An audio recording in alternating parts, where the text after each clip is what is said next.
사랑하는 여러분, 목요일 새 아침이 밝았습니다. 오늘도 새벽 예배로 주님과 함께 새날을 여시는 여러분 모두에 주님께서 주시는 평안과 기쁨이 가득하시기를 바랍니다.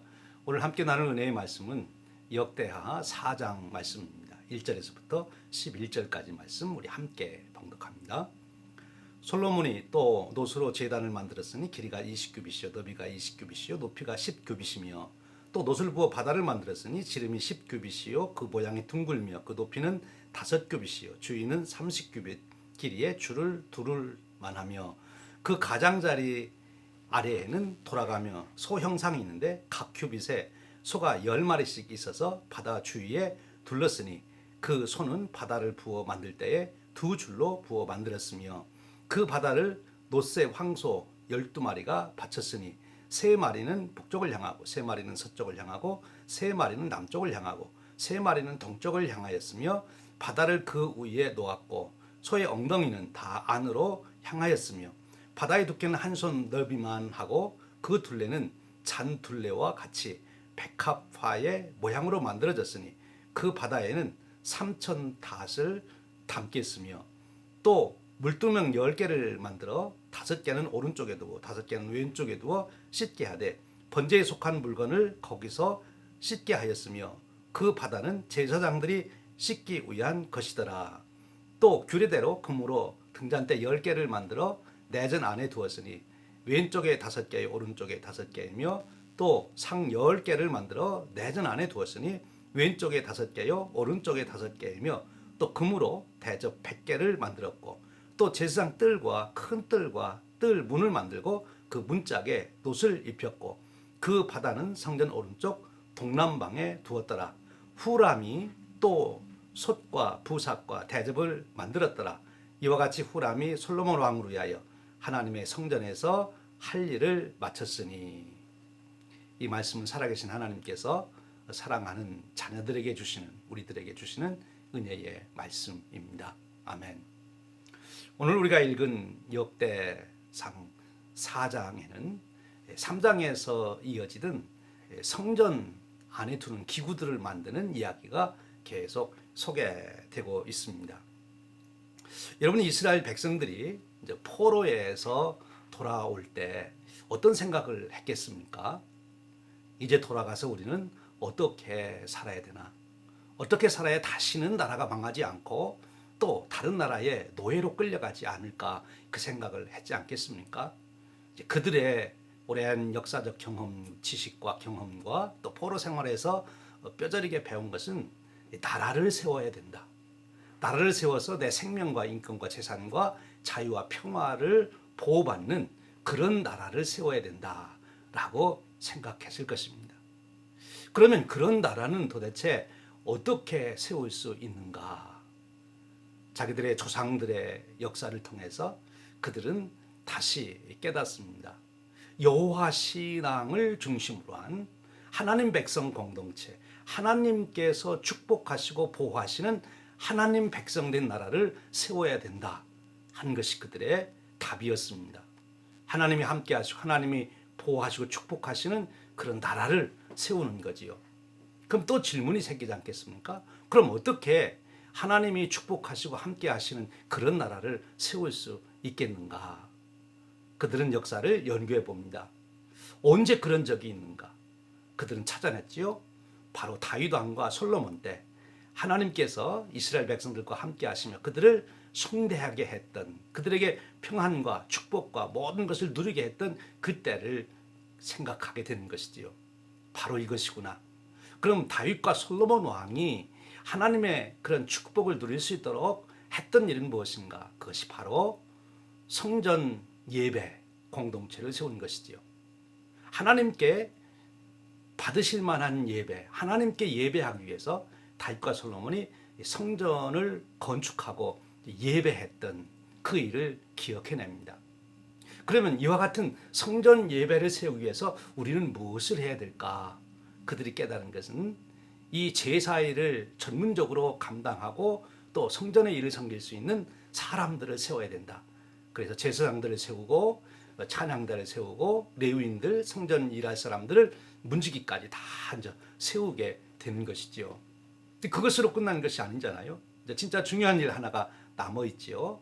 바로 그들이 예배 드릴 곳, 하나님께서 임재하실 곳, 바로 하나님의 전 성전을 그들이 지어야 된다 하는 것을 깨닫고 그 일의 목표를 이제 두게 됩니다. 다윗과 솔로몬이 하나님 중심의 신앙을 회복하는 성전 제사를 잘 드릴 수 있었던 것은 바로 그들이 성전을 잘 짓고 그 성전에서 예배를 드렸기 때문이라 하는 것을 그들은 알게 된 거죠. 그래서 이제 다윗 왕과 솔로몬 왕이 성전 건축한 것을 그들이 모델로 삼아서 자기들도 성전 건축을 해야 되겠다고 하는 결단을 하게 된 것입니다. 분명한 목표가 정해진 거지요. 성전 건축, 그것이 그들에게 당면한 과제입니다. 그럼 여기서 이들은 또 하나의 질문을 하게 되는 거지요. 그럼 성전을 짓는데 얼마만큼 큰 성전을 지어야 되나? 모양은 어떻게 해야 되나? 또 여러 그 성전에서 제사를 드릴 때 필요한 여러 기구들과 또 안에 모든 장식들은 어떻게 해야 되나? 이런 질문들이 생기지 않았겠습니까? 바로 거기에 대한 답도 다윗과 솔로몬을 모델로 해서 찾기 시작하는 겁니다. 그래서 오늘 에스라는 바로 그 포로에서 돌아와 이제 성전을 건축할 그들에게 다윗 왕과 솔로몬이 성전 건축한 이야기를 들려주면서 오늘 우리가 읽은 말씀은 특별히 솔로몬이 성전 건축을 어떻게 했는가, 특별히 그 안에 여러 기구들을 또 장식물들을 어떻게 만들었는가 하는 것을 소개하고 있는 것입니다. 여기서 아주 중요한 질문이 주어지게 되는 거지요. 이스라엘 백성들이 분명히 그렇게 질문했을 것이고요. 오늘 우리들도 그와 같은 영적인 질문을 하게 되는 거지요. 그 무엇입니까? 왜 이렇게 지어야 되느냐 하는 거죠. 왜 성전을 꼭 이 모양대로, 이 크기대로, 이 치수대로 이렇게 지어야 되느냐? 왜 이런 모양의 기구를 만들고 이런 장식을 우리가 만들어서 성전 내부에 그것을 부착해야 되고 그것을 거기에 두어야 되느냐? 이 질문을 하게 되는 거지요. 그것이 참으로 중요한 질문인 것입니다.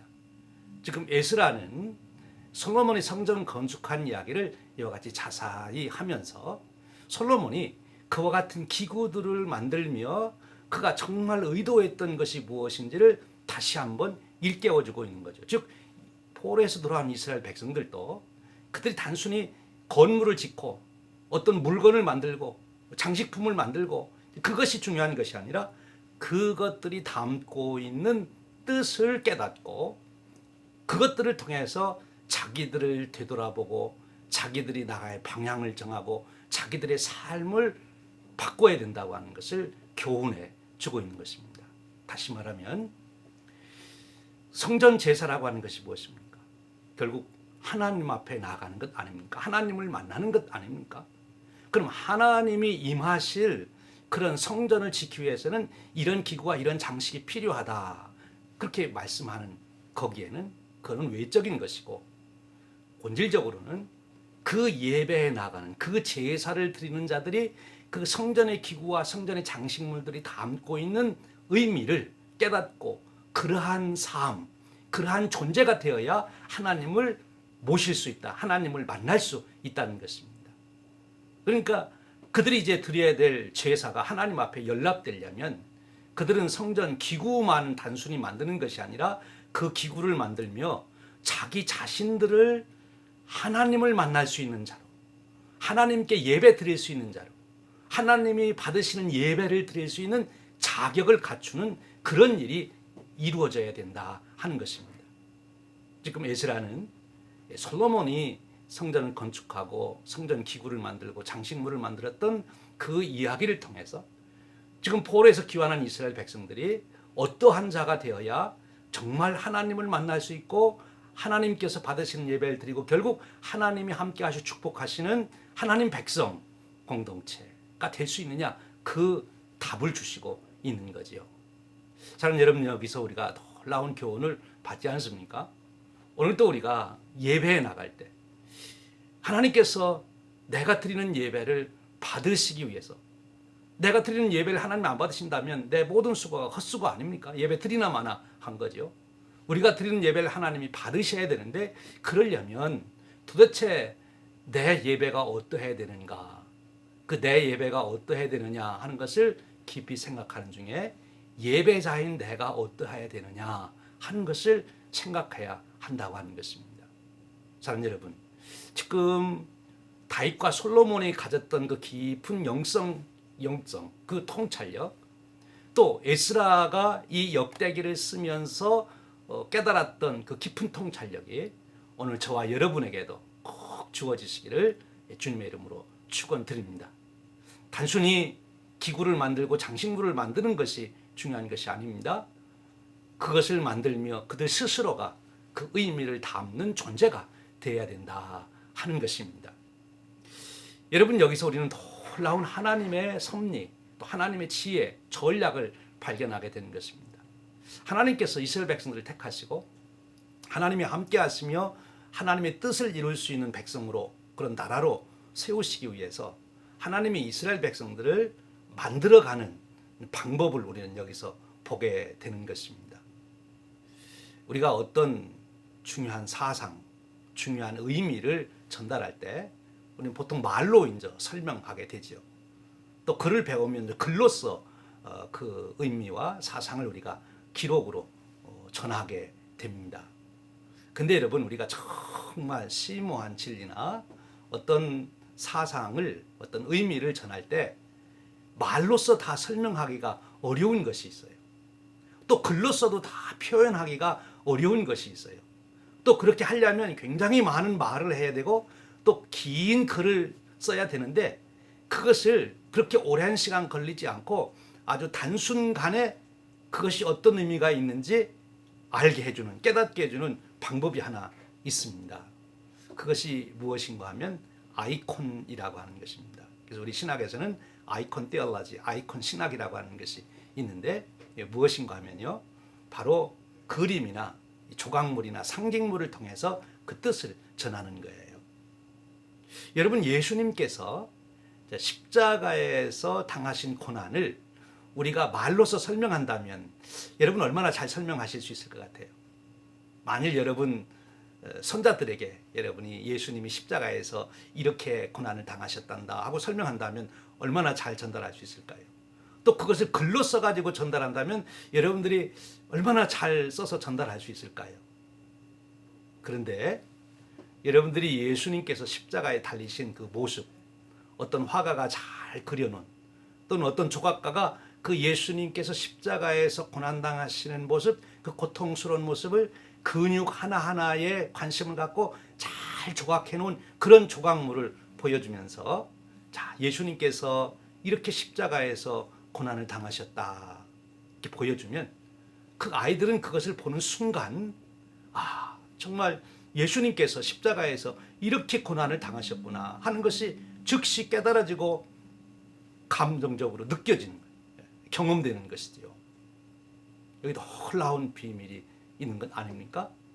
우리가 무엇인가를 전달할 때 말과 글로서도 전달하지만 이렇게 화가들이 그린 그림이나 아니면 조각가들이 만든 조각품을 통해서 그 사상과 의미와 그런 뜻을, 감정을 전할 수가 있는 것이지요. 지금 성전을 건축하고 그 성전에 여러 기구를 만들고 그 안에 장식품을 만들고 하는 그런 모든 속에는 바로 하나님께서 그 당시 사람들에게 하나님의 뜻이 무엇인지를 그냥 가슴에 절절히 느낄 수 있도록, 경험될 수 있도록 그러시기 위해서 지금 이것을 만드시라고 하는 거예요. 여러분, 오늘 우리가 신앙생활 하면서도 그런 영적 통찰력이 있으시기를 축원합니다. 예배 순서 하나하나를 여러분들이 잘 생각해 보십시오. 또 오늘 우리가 드리는 예배당 안에 와서도 여러분들이 예배당 안에 걸려있는 십자가라든지 또 예배당 안에 그 여러 장식물들이라든지 이런 것들을 한번 잘 생각해 보며 묵상하시길 바랍니다. 우리가 하나님의 귀한 뜻을 깨닫고 그것을 경험하며 그 은혜를 받고 우리가 삶에 실천하기 위해서 우리가 말씀 묵상을 하잖아요. 참 좋은 거지요. 말씀 묵상이 참 좋습니다. 그런데 또 하나 우리가 좋은 은혜를 받는 수단이 있어요. 그것은 화가들이 잘 그린 성화를 우리가 한번 보는 것입니다. 오늘 여러분 하루를 지나면서 한번 이 성전 기구의 이름들을 여러분들이 하나씩 하나씩 인터넷에서 찾으면서 그 모양을 잘 보시고 그 속에 뜻이 무엇일까 하는 것을 한번 생각해 보십시오. 그리고 성화들을 한번 여러분들이 찾으셔서 그 성화를 한번 30초고 1분이고 5분이고 가만히 살펴보면서 그것을 한번 묵상해 보세요. 그 그림이나 조각을 통해서 어떤 느낌이 경험이 여러분들에게 되시는지, 그것을 통해서 여러분들이 더 깊은 하나님의 뜻을 헤아리고 그것을 마음에 담는 그런 축복이 오늘 꼭 주어지시기를 축원드립니다. 우리가 말씀 묵상하는 거 참 귀한 일입니다. 그런데 우리가 한 가지 또 하나의 좋은 방법이 있어요. 그것은 좋은 성화나 또 이와 같은 성전 건축 안에 있는 그런 기구들이나 이런 것들을 잘 묵상하면서 우리가 그런 것을 깨달아 가는 것입니다. 사랑하는 여러분, 오늘도 여러분들의 삶 속에 하나님께서 우리를 만나기를 원하시는데, 즉 우리의 예배를 받아주시기를 원하는데, 그러기 위해서는 우리가 어떤 자가 되어야 되는가? 지금 이스라엘 백성들이 성전 기구를 만들고 장식물을 만들며 자기들이 하나님 만날 수 있는 준비를 해나가듯이 오늘도 저와 여러분이 그런 준비된 자로 성숙되어가는 그런 축복이 있기를 축원합니다. 그러한 방법 중에 하나가 바로 성전 안에 만들어진 기구를 잘 살펴보고 뜻을 새기는 것입니다. 또 우리의 삶의 현실에서 성화나 이런 것들을 보면서 우리가 한번 묵상해 보는 것입니다. 오늘 또 저와 여러분에게 옛날 그 솔로몬이 성전 기구를 만들고 장식물을 만들면서 하나님의 뜻을 새기고 하나님께 합당한 자로 서기로 노력했듯이 그런 축복이 함께 하시기를 주님의 이름으로 축원드립니다. 우리 함께 기도하겠습니다. 하나님 아버지, 감사합니다. 오늘도 저에게 하루를 주시되 오늘도 하나님의 보좌 앞에 이르는 또 하나님이 함께 하시는 놀라운 은혜를 경험할 수 있는 하나의 수단, 은혜의 수단을 깨우쳐 주시니 감사합니다. 그 옛날 솔로몬이 정말 정성껏 성전 안의 기구들과 장식물들을 만들며 하나님의 뜻하시는 바가 무엇인지를 깨달아 마음에 새겼듯이, 그래서 하나님께 나아갈 수 있는 자가 되고 하나님이 만나 주실 수 있는 자가 되었듯이 오늘 저희들도 성전 안 여러 기구들을 은밀하게 음미하면서 또 여러 성화나 조각품들을 통해서 하나님께서 우리에게 주시는 메시지가 무엇인지를 새기며 우리의 삶을 가꾸게 하시고 우리 인격을 가꾸게 하시고 그래야 하나님을 만날 수 있는, 하나님 앞에 나아갈 수 있는 그런 자로 저희들을 성숙시켜 주시기를 원합니다. 오늘도 하나님의 뜻을 헤아려 마음에 담는 영성이 우리에게 충만하도록 성령님 인도하여 주시옵소서. 우리 주님 예수 그리스도의 이름으로 기도하옵나이다. 아멘.